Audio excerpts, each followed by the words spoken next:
como o doutor Ari colocou aqui, a gente está falando aí de 1994 para 1995, a gente vivia uma hiperinflação que é absurda. Eu acho que tem muita gente que vai nos ouvir que não viveu essa época. Eu, por exemplo, tinha 10 anos, né? Eu não sabia nem o que era inflação, mas eu lembro da minha mãe correndo para o mercado, né? E eu queria que o senhor falasse da diferença que era antes de você ter o plano real e uma estabilidade econômica, uma inflação que hoje a gente está reclamando, batendo 10%, o nego está reclamando que só, e como que era antes disso, lá antes de 94, ainda mais para empreender.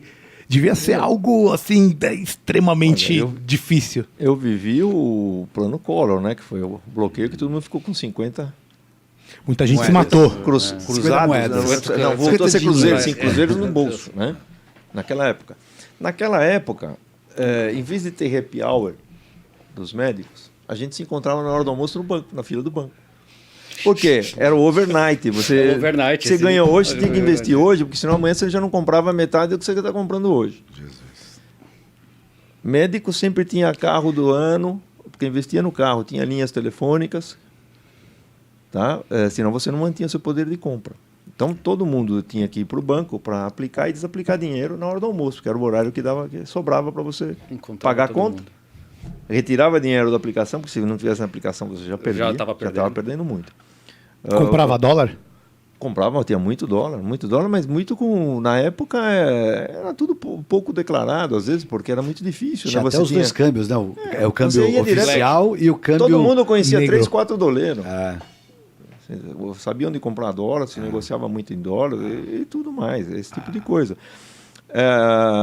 Então não dava tempo de você pensar em coisas novas a fazer, né?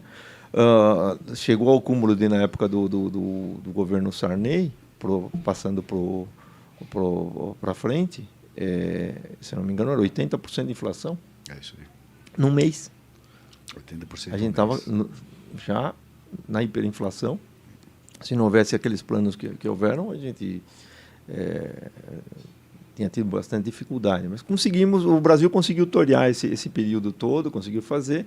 Aí veio a estabilidade econômica. Essa estabilidade econômica foi uma maravilha para nós. Puxa vida, 80 centavos de real comprava $1 naquela época. Foi a época quando a gente aprendeu a começar a comprar coisas importadas, de melhor qualidade, começou a poder viajar. Né? A gente teve uma abertura econômica, né? Não precisava ficar toda hora indo para o banco para aplicar e desaplicar, esse tipo de coisa. Então você começou a ter tempo de pensar em outras coisas, né? Mas se descobriu que o sistema de saúde ia quebrar, porque não havia boa gestão. Naquela época, você tinha bastante plano de saúde, mas quem sabia trabalhar com plano de saúde, a gente brinca que era o ABC, a região do ABC, era a terra das carteirinhas. Todo mundo tinha uma carteirinha, você não tinha paciente particular lá, todo mundo era de convênio. Né? Isso aí. Então o paciente de particular lá era uma raridade. São Paulo, um pouco menos. Né? E na mesma época, o que aconteceu? Um pouco antes, mais ou menos junto com a Constituição de 88, você tinha uma estabilidade, antes disso, no sistema de saúde, que era o seguinte: praticamente todos os hospitais privados atendiam INSS, o SUS. Você tinha leitos de enfermaria e tinha apartamentos. E operadores de saúde também particulares. O que podia ser feito? Eu mesmo fui operado no 2º ano da faculdade, não tinha plano de saúde. Eu já era maior de idade, não cabia no plano de saúde do meu pai, e tive uma apendicite. Fui no hospital do bairro, internei pelo INSS, mas meu pai queria a diferença para ficar num quarto privado. Então você paga a diferença, você pagava tanto a diferença dos honorários médicos, quanto as diferenças de estadia no hospital. E isso equilibrava as contas do hospital, do médico e do INSS. Algo como uma coparticipação.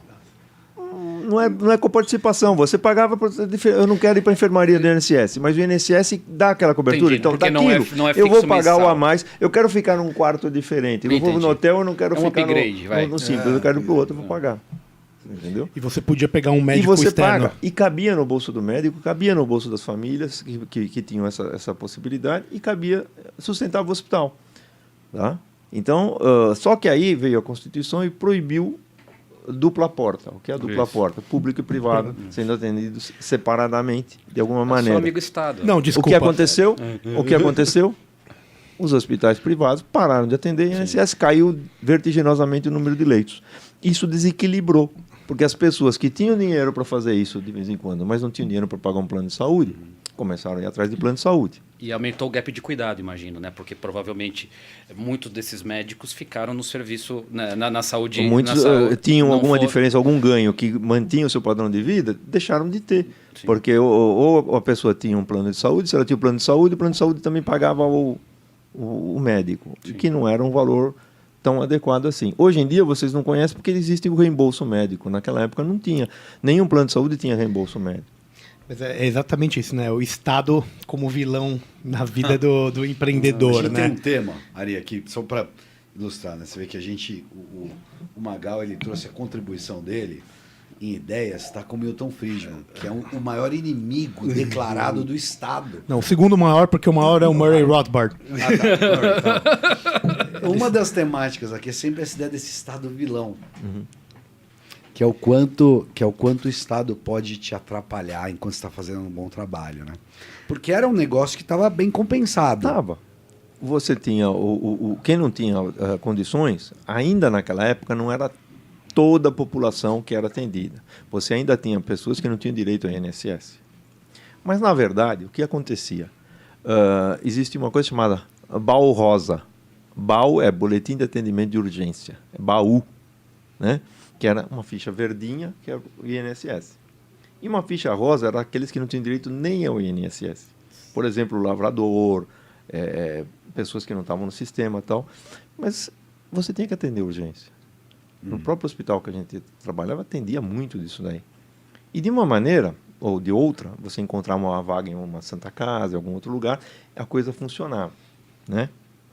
Aí, depois veio o SUS, que é o atendimento universal, todo mundo tem direito, mas veio com essas regras. Essas regras diminuíram muito o número de leitos e o número de hospitais de atendimento. Houve uma dificuldade, uma fila.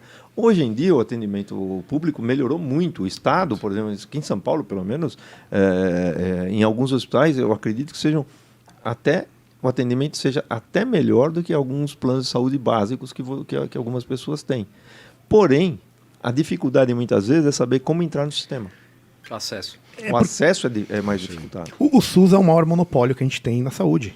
A gente tem que pensar dessa forma. E na minha opinião, deu uma demonstração de competência ao resto do mundo na pandemia, porque não deixou a peteca cair. Nós tivemos muitos óbitos, sim, como todo mundo teve óbito, mas eles podiam ser muito maiores por falta de atendimento, por falta de leitos, o que não aconteceu.